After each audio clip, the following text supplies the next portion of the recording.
এটা কিসের ব্লগ। সেদিন গিয়েছিলাম দক্ষিণেশ্বর কিছুদিন আগে আর কি। তো অনেক দিন ধরেই যাবো করছিলাম, তো শেষমেশ যাওয়া হলো। আর আমি অনেক দিন পর এরকম লং ভিডিও দিচ্ছি, মানে অনেক মাস পর অ্যাকচুয়ালি। আমার মনেও নেই আমি লাস্ট কি ভিডিও দিয়েছিলাম লং। লাস্ট 3 বছরে না প্রায় প্রত্যেকবারই দক্ষিণেশ্বর আমরা গিয়েইছি। তো এইবারে গিয়েছিলাম আমি, মা, ভাই আর দিদার সাথে। আর এই পুরো ব্লগটাই আমার ভয়েস ওভারই দেওয়া হবে, মানে এখনও এই কনফিডেন্সটা হয়নি যে আমি ক্যামেরা তুলে কথা বলতে বলতে ব্লগ করব। বন্ধুদের সাথে গেলে তবুও একটু আধটু করতে পারি, বাট এমনিতে পারি না অত। এখানে আমরা পৌঁছে গেছি দক্ষিণেশ্বর, আর প্রচণ্ডই ভিড় ছিল সেই দিনকে, যেহেতু রবিবার ছিল। আর আমরা যা হোক করে তাড়াতাড়ি করে ডালা কিনে আমরা সব কিছু জমা দিয়ে আমরা পুজো দিতে চলে গিয়েছিলাম। আর ওখানে তো ক্যামেরা অ্যালাউ নয়, জানো সবাই। তো আমাদের পুজো দেওয়া কমপ্লিট হয়ে গেছিলো। অনেকটাই ভিড় ছিল, অনেকটাই লাইন ছিল, যেহেতু রবিবার ছিল সেই জন্যে আর কি।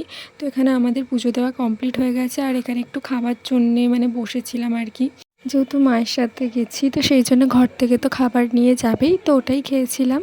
সেটার তো আর ক্লিপ নেওয়া হয়নি, কারণ এতটাই না বিধ্বস্ত হয়ে গিয়েছিলাম আর এতটাই খিদে পাচ্ছিল, মানে প্রায় অনেকক্ষণই লেগে গিয়েছিল। তবে একটা জিনিস ভালো ছিল সেই দিনকে, যে অতটা কড়া রোদের মতো ওয়েদার ছিল না, তো সেই জন্যে আর কি কষ্টটা একটু হলেও কম হয়েছে।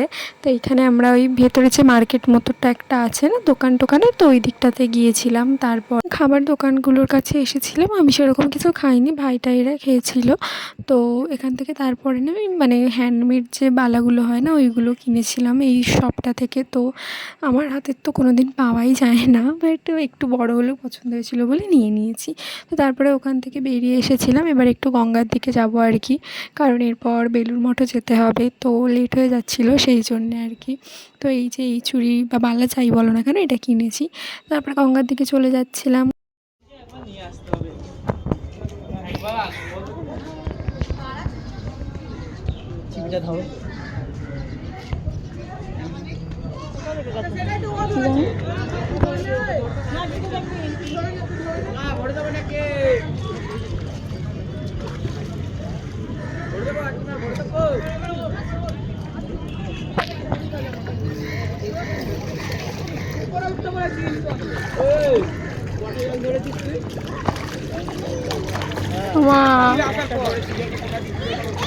তো এখান থেকে মা হচ্ছে গঙ্গা জল ভরে নিচ্ছিল, আর আমি একটুখানি পাটা ভিজিয়ে নিচ্ছিলাম।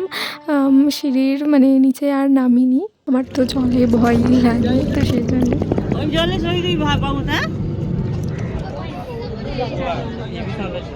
এই জায়গাটা দিয়ে লাইন তো দেওয়া হয়, কিন্তু ফটো ভিডিও না আগে করা হয়নি কোনো দিন। তো এইবারে ভাবলাম যে না, আমি ক্যাপচার করব, কারণ এখানটা খুব সুন্দর লাগে দেখতে। তো এখানে আমি ফটো ভিডিও করে নিয়েছিলাম, আর আমার দিদা আমার ফটো তুলে দিয়েছিল ফার্স্ট টাইম, যেটা ইনস্টাতে দেখতে পারবে। তো যাই হোক, এবার তারপরে ওখান থেকে বেরিয়ে এসেছিলাম, এবার ওই লঞ্চ ঘাটের দিকে যাব আর কি।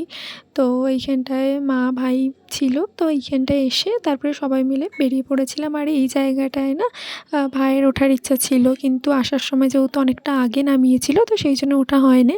তো এইখানে একটুখানি উঠে ভাইকে দেখিয়ে তারপরে আবার নেমে যাচ্ছিলাম।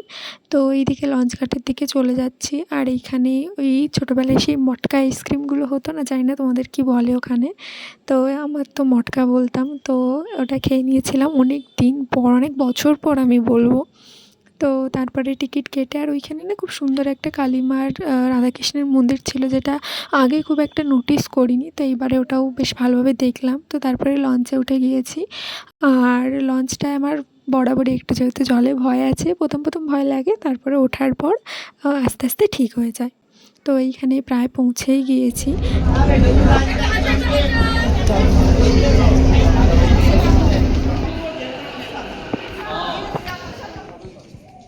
ফুল, সাদা ফুল দেখতেই পাচ্ছি না চোখে। তো বেলুড় মঠ পৌঁছে গেছি, আর এই নিয়ে আমার দুবার আসা, আর আমার এই জায়গাটা এত শান্তি, নিরিবিলি, এত সুন্দর লাগে।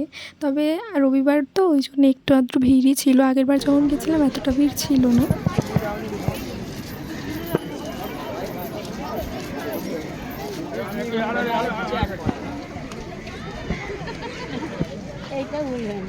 ফুলটা আমার ঘেটে হয়ে গেছে।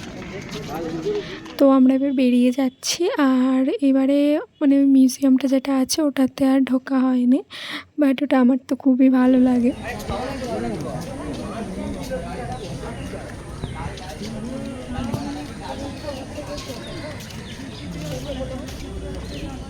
তো এখান থেকে যাবো হচ্ছে হাওড়া। তো আমরা টোটো বা বাস কিছু একটা দেখছিলাম, তো তারপরে বাসেই উঠলাম। তবে রাস্তাটা না খুবই খারাপ ছিল, মানে এতটাই খারাপ আগের বার মনে হয় ছিল না। তো যাই হোক, অনেকটা টাইম লেগেই আমরা হাওড়া ঢুকলাম। তো তারপরে ওখান থেকে ট্রেন ধরে নিয়েছিলাম। তো তারপর তো সেরকম আর কোনো ক্লিপ নেওয়ার মতো ছিল না, তো এই বিধ্বস্ত চেহারারই একটা ক্লিপ নিয়েছি। তো তারপরে ঘরে এসে ডালা খুলছিলাম যখন, সুন্দর বেশ পদ্ম ফুলটা দেখতে পেলাম, তবে ক্যাপচার করলাম। তো দিনটা তো ভালোই কেটেছে। সবাইকে আজকের জন্য টাটা।